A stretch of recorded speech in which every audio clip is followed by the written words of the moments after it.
This is interesting. So I'm using Riverside. I actually haven't used it for a little while, and there's been some changes. So yes, hopefully everything goes through. Checking the sound. Good, good, good.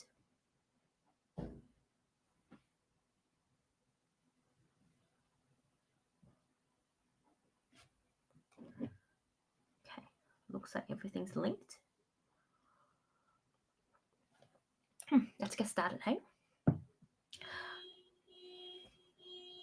Maybe not. I do live in a very noisy. Maybe I should shut the window. Hold on. Oh. Okay, that's better. Hello, hello, hello. I'm Lala Angela Wang, your host to the Womanly Way podcast. Today's been a little bit different. I haven't felt like recording these podcast episodes live on social media for a little while. In fact, I was contemplating on whether to go live today onto my social media platforms. Reason being,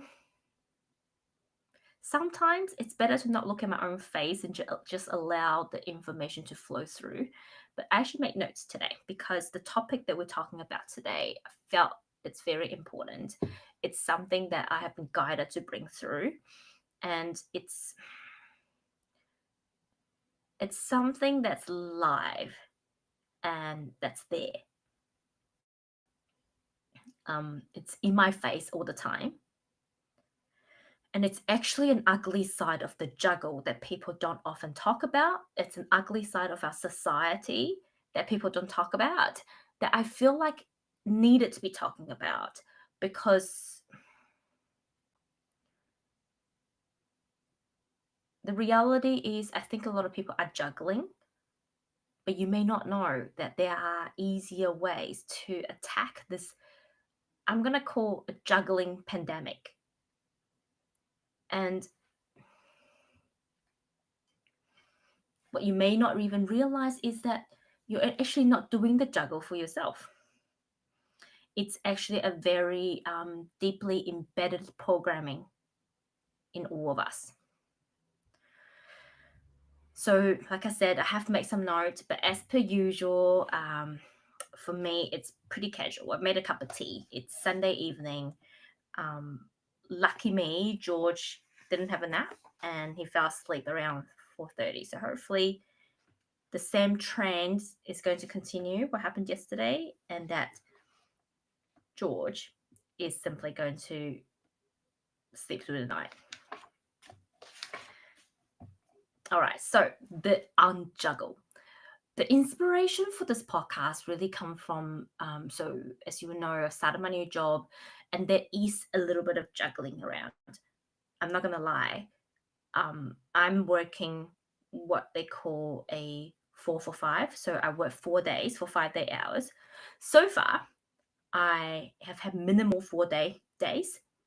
Generally, my week is 5 days, and I have, so working for an architectural firm on the contract is 38 hours. I have not worked less than 38 hours, really, besides the first week that I started. So my week has been consistently 40 to 48 hour days, 40 to 48 hour weeks. 48 hour days, geez. Some days it does feel like it. And I think, and the inspiration comes from, I know there's a lot of concerning people around me. There has always been a lot of concerning people around me, and people genuinely said, you need to make sure you look after yourself. You don't want to suffer from burnout, blah, blah, blah, blah, blah. And I even say to people, it would be really funny if a burnout coach, if a coach specialized in burnout actually burns out. And that's something that I have been really mindful of because I've been there.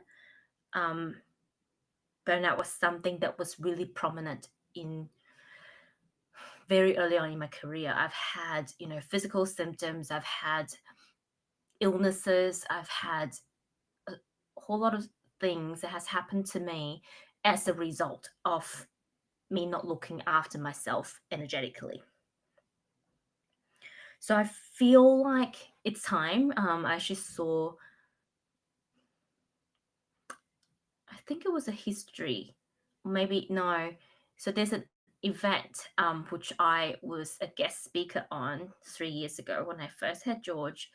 I talked about burnout. I talked about how, I prefer not to call it a juggle, and I gave two different analogies. So one is the real juggle is really like you have balls in the air and you're just like trying to catch them, and like a juggling act, literally.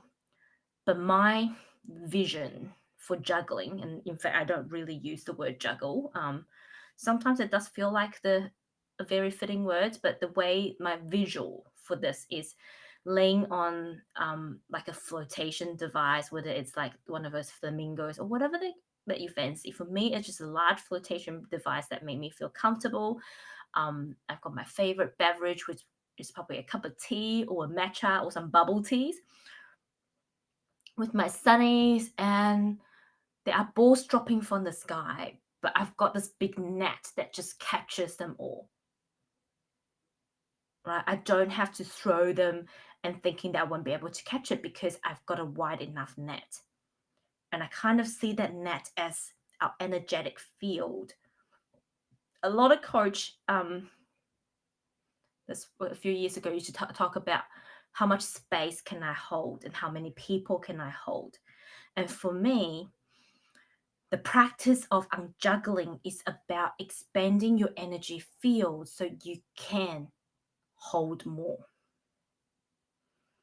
And even when I'm describing it now, it feels comforting, it feels at ease, it feels at peace, and it just is. There's no right, there's no wrong, there's no stress. It just is. And sometimes people are like, well, how do you do it all? I'm like, literally, it's one step, like one foot in front of another. How do you walk a long path? How do you walk the Great Wall of China? How do you run a marathon? You put one foot in front of another. There's no, like, literally, I don't think about the juggle. I'm like, it just is, right? So I work a 4 for that 5 week. So 4 days for 5 day hours. Sometimes it happens, sometimes it doesn't.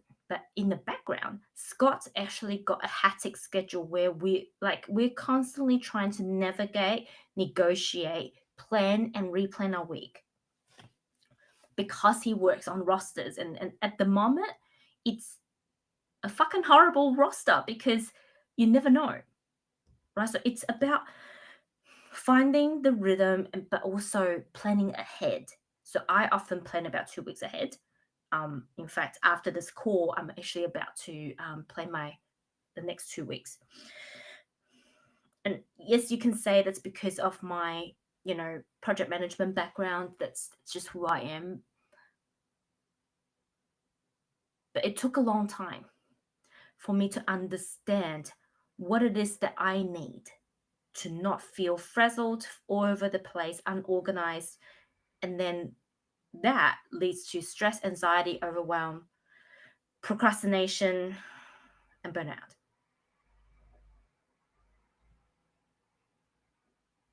And a lot of that over the past, I would say 6 years, that has really been my focus. When I first started my business, like, it was sleeping for 2 days a week, sleeping for 2 hours a day, and trying to juggle, literally juggling between running a business and a full-time job. And it was really interesting. 10 years on, starting my own business, I had a conversation with somebody the other day, and I was like, he was first of all going, how's your coaching business going? I'm like, well, I've made the decision to park it for now. I would do it when I feel there's spare capacities and there's space, because I'm treating my career at the moment like a business, because we're building a new sector.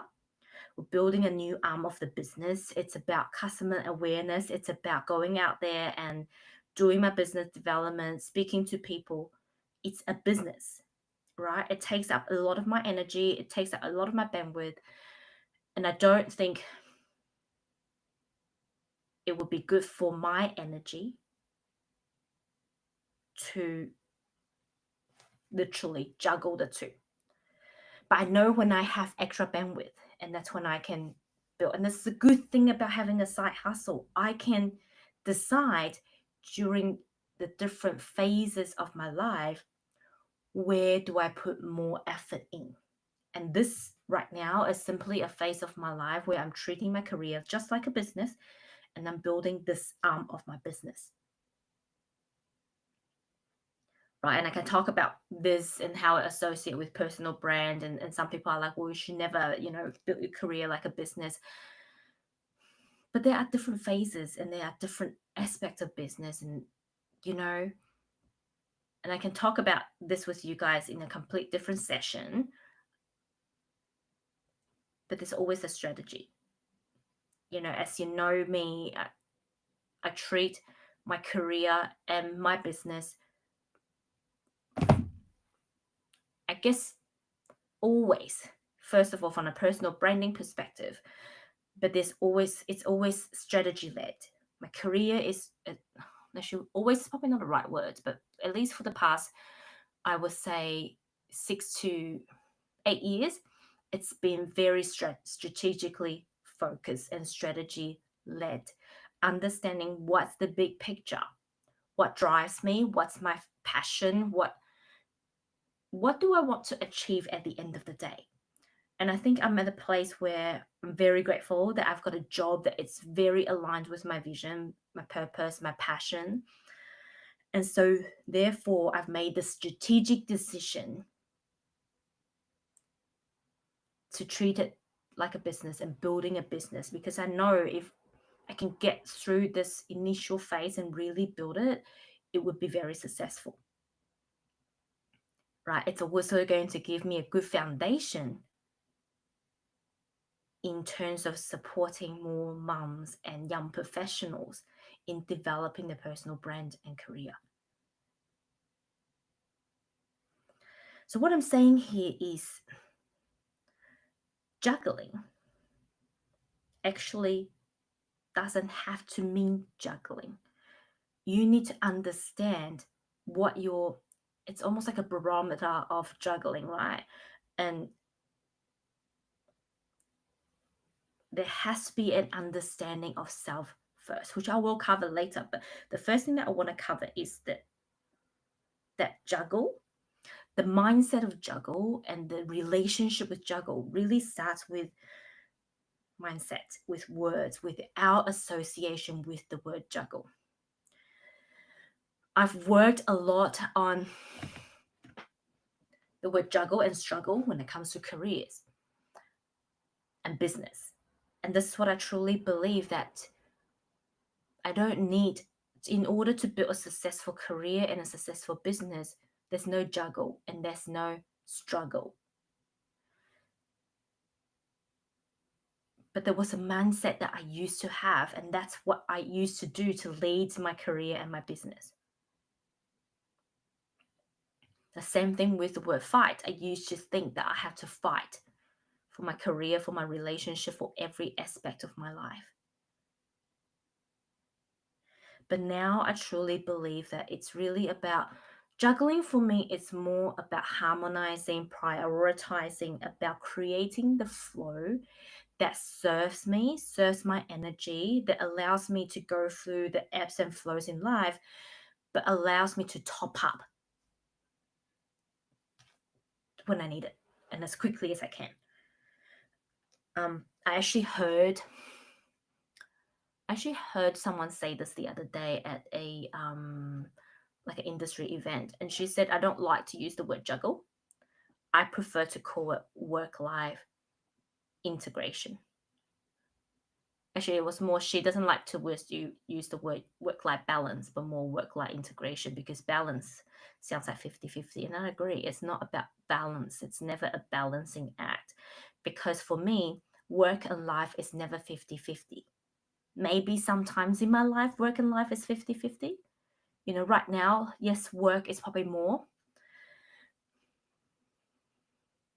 But at the same time, I make sure when I am with George, we create quality time. When it's my turn to pick up, I make sure that, I step into my mom role. And I think balancing sometimes creates kind of like expectations and then disappointment with self. And so, whether you want to call it what like integration, whether you want to call it what like harmonizing, I think it's more prioritizing and harmonizing. It's what is going to support me, what is going to serve me, and what is going to make me feel the most fulfilled in all aspects of my life. I often talk about the word wealth is actually wealthy and healthy, right? Is wealth came from the word wellness, and wellness in every aspect of our lives. So for me, it's more about the juggle. To me is more, a lot of times we look at business and they're like, okay, these are our focusing sectors. May have 50% in this, 40% in that, 20% in this, and 30%. It's that. It's if I look at my own wellness in all aspects, I'm like, okay, what do I need right now? What do I need the most right now? What is going to support me the most right now? And understand, like, in different phases of our lives, in different cycles, different seasons of our lives, we're going to have different priorities.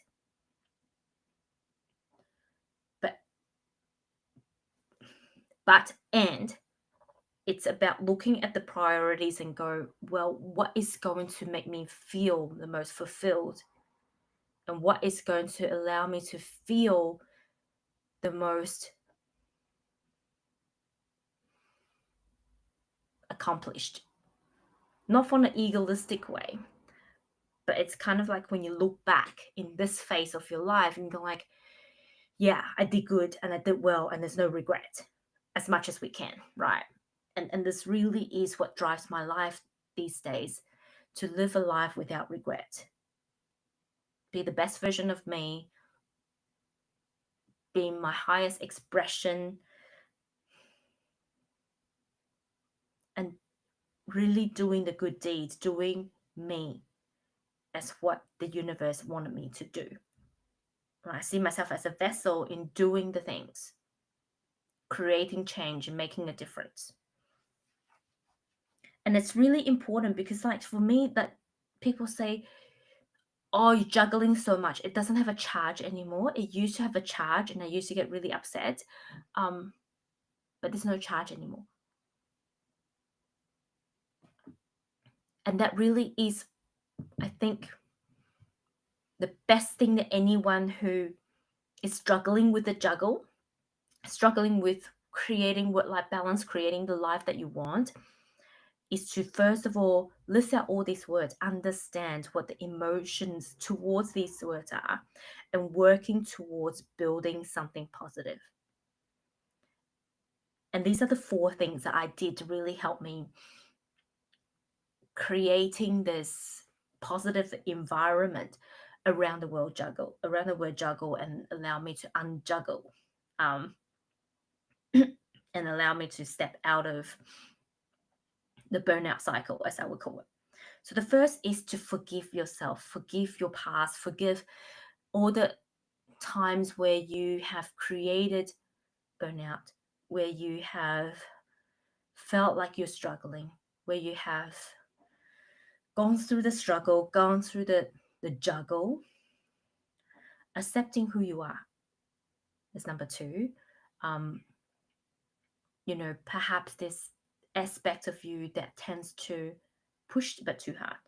I have that part of me. There's still a part of me that says yes to opportunities because I get too excited. And that is part of my mini Jane self. And I've learned to accept that. but also learn to become a mentor to myself and go, remember, can you remember to sit before you make a decision? And can you also remember that it is okay to change your mind? All right, can you remember? Because we are only human, and part of this life is to experience the humanness, to come to this planet to experience life. And we're about to make wrong decisions. And sometimes if you're a feely person like me, you kind of need to make that decision, go in, feel it, do it, and then you go, oh, actually, it doesn't feel right. And it's okay to then go, I am abandoning this plan. I am not doing this anymore. And be okay with it. It's okay. It is so okay to change your mind. And then thirdly, knowing what your passion is, what your desire is, what your ambitions are, what lights you up, which links to our number 4 is knowing your big why. Especially for women, our big why need to cover 3 components. Number 1, our big why for ourselves. And it's okay if you just want to make money, right? Number 2 is always for our family, our immediate family, friends, our kids. And number 3 is humanity and the society, humanity, and community. Because this is the thing. A woman with big whys for themselves and for others are more likely to have the drive, have the ambition, have the passion, and have the motivation to do the hard things on a hard day. And did you also know a mum with money also means a better supportive family than a dad with money? Because when a woman have money, they are more likely to give back to community. They're more likely to give their kids the best of the best. They're more likely to save so their kids can have a great life. And this is part of a reason why I am so passionate about talking about these things, about building an amazing career, building an amazing personal brand,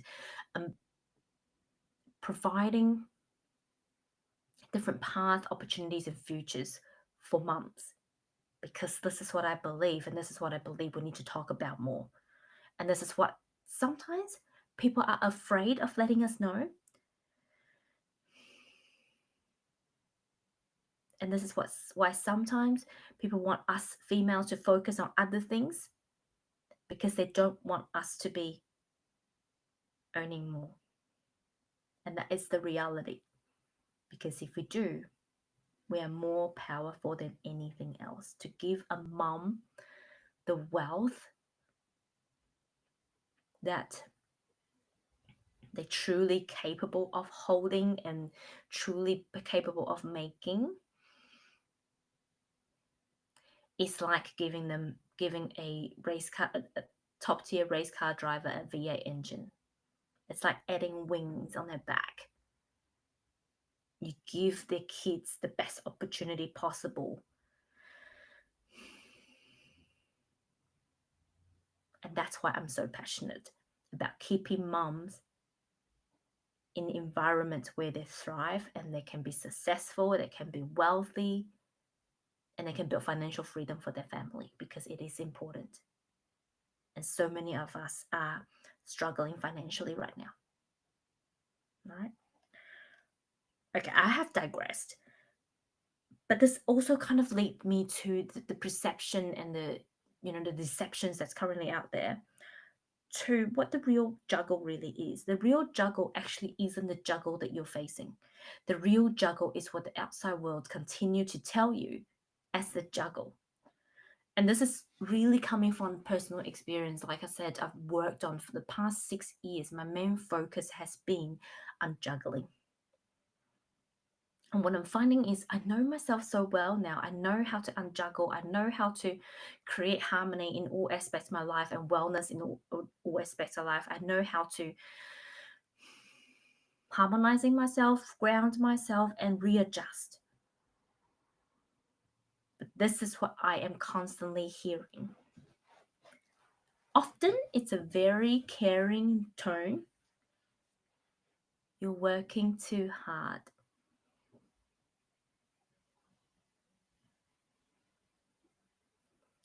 You need to create more work-life balance. You are a workaholic. I've even heard people saying, you are making me look bad. Make sure you look after yourself. You don't want to suffer from burnout. Make sure you don't stress yourself out. Make sure you take time for yourself, right? Look after yourself first.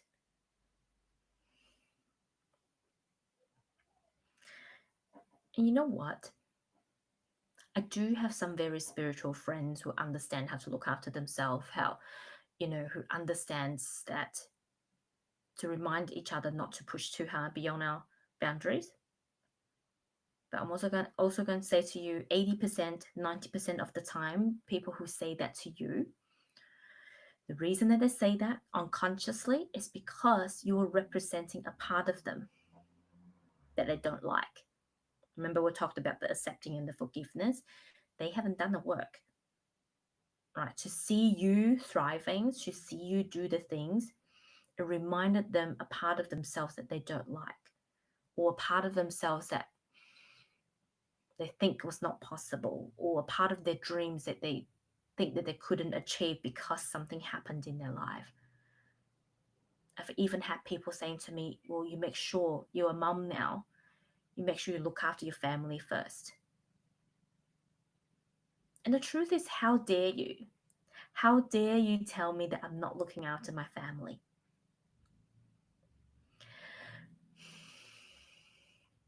How much do you actually know about me to know how I juggle, how I create balance, how I practice my self-care? And often the people that tell me to look after myself are the people that don't actually have self-care regimes, practices, rituals.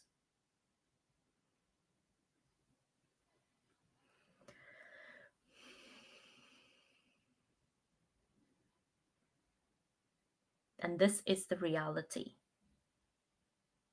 You are the only person that will know your limit. And that's why I purposely said to unjuggle, the only thing that you needed to do, the first thing that you needed to do is understand you. You need to forgive yourself, accept yourself, understand your passion, desires, ambitions, and the big why. But also know your limit. I think this is probably one thing that I need to add to that list of helping me unjuggle is to know your limit, to know your signs, to know your body, to know yourself, mind, body, spirit, better than anyone else. I'm very fortunate that I have mentors that know me well, and they sometimes test me. I still remember a couple of years ago, my mentor tested me. She's like, well, if it's so hard, quit your business for a month. Stop doing it for a month. No posting, no. I'm like, I can't. I cried and I said, I can't. And the reason that I can't is because I love it so much that I will continue to do it and I will find time to do it. And I remember people saying to me when I was writing my book, they're like, you are crazy. You are a crazy workaholic that doesn't understand work-life balance. I'm like, it's only a phase in my life. I've organized my life enough to know that this is actually going to give me more energy. This is going to add to me. And it doesn't feel like a stress. But you know what feels like a stress? when people continually to remind you that you want to be careful, you don't want to have burnout, because it's a fear of their own. And what I have learned is to shut down those voices, because they are actually more stressful than the stresses that I'm facing. They make me, in the past, they make me doubt myself. They make me question myself. And it actually really give me even more stress, because I was stressed about creating stress and suffering from burnout. And if I had just focused on myself and understand the telltale signs and really listen to my body, I know, right? As an example, so I had a 48-hour week this week. And for me, whenever I can, yesterday and today, it was just really about, I just don't want to think about work. I just want to do the things. I just want to do a bit of numbing, intentional numbing, to get my brain off work, right? Because I am feeling it, I am sensing it, I know what I needed to do. But also make sure that I spend time with George, because he lights me up. But also allowing him to understand Mummy's tired. So can we maybe spend some quality time where Mummy can lie down? We're currently taking the bus because I'm selling my car. So we're testing to see whether we actually need 2 cars. And it's been fun. It's been bonding time. It's been spending time with him. So to me, it's really about, can you find pockets in your life where you can just enjoy life as it is and being present. It's only a phase currently, but I am doing what I love, right? I am creating what I love. I am creating a vision. And that is what fills me. That is when I have a really rough day, when I have a really long day. That's what I remind myself. And I know my limit, right? I know that I need to take breaks. So the pre-planning helps, the understanding helps.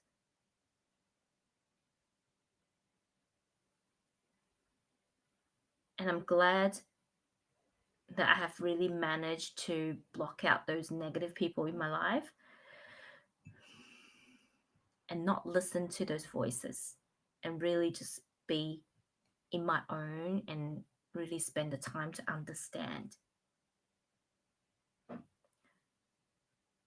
Because I think this is really the reality, right? For anyone who's creating, on the path to creating their dream life, not many people will understand this life. It can be a bit lonely at times. But what creates certainty is your own certainty within. It's creating your own certainty and back yourself and know yourself.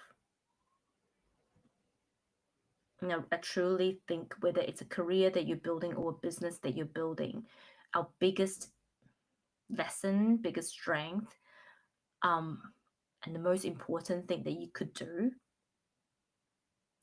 is to just practice self-care, self-awareness, and do personal development.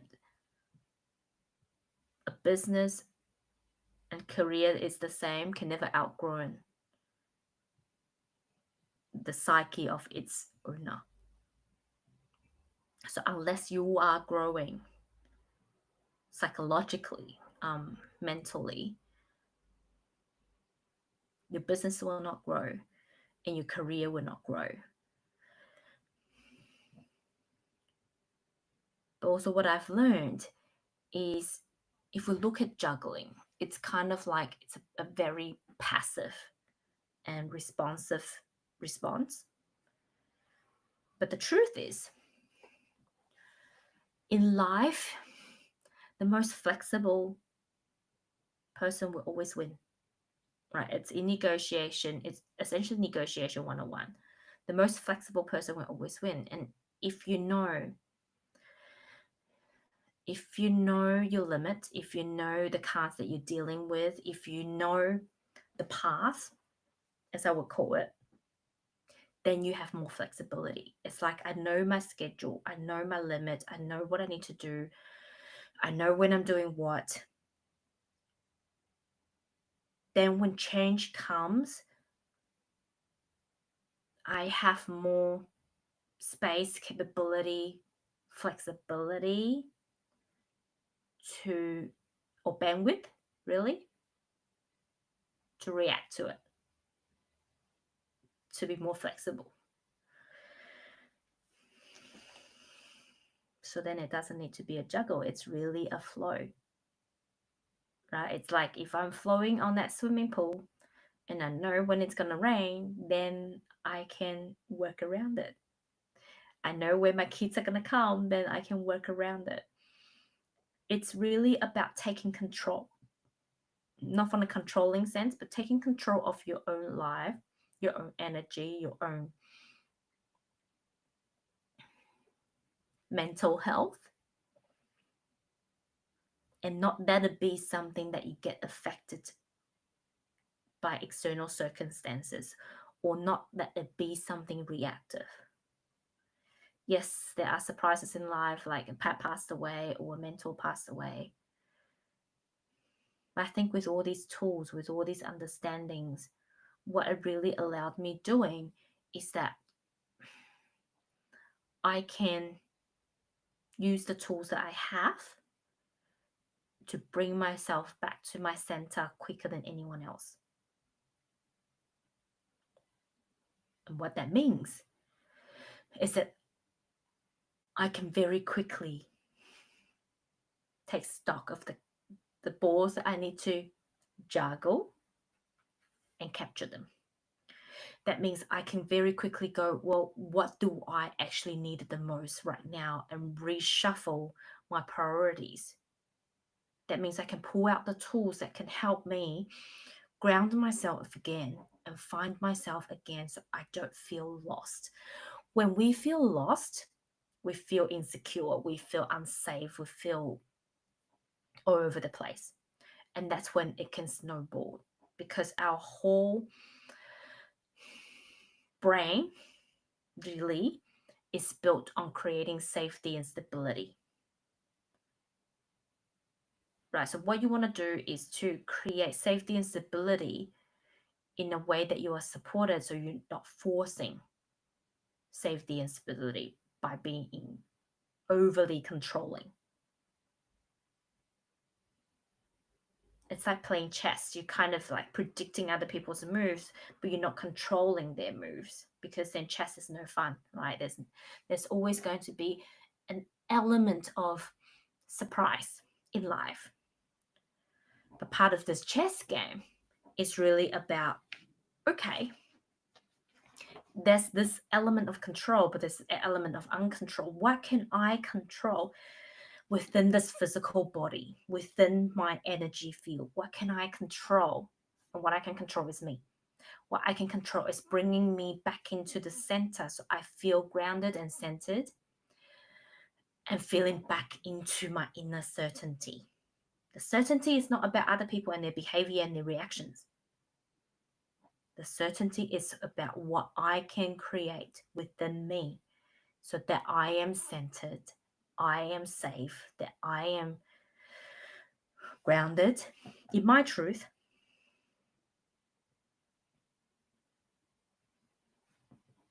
And nothing else matters. Nothing else matters.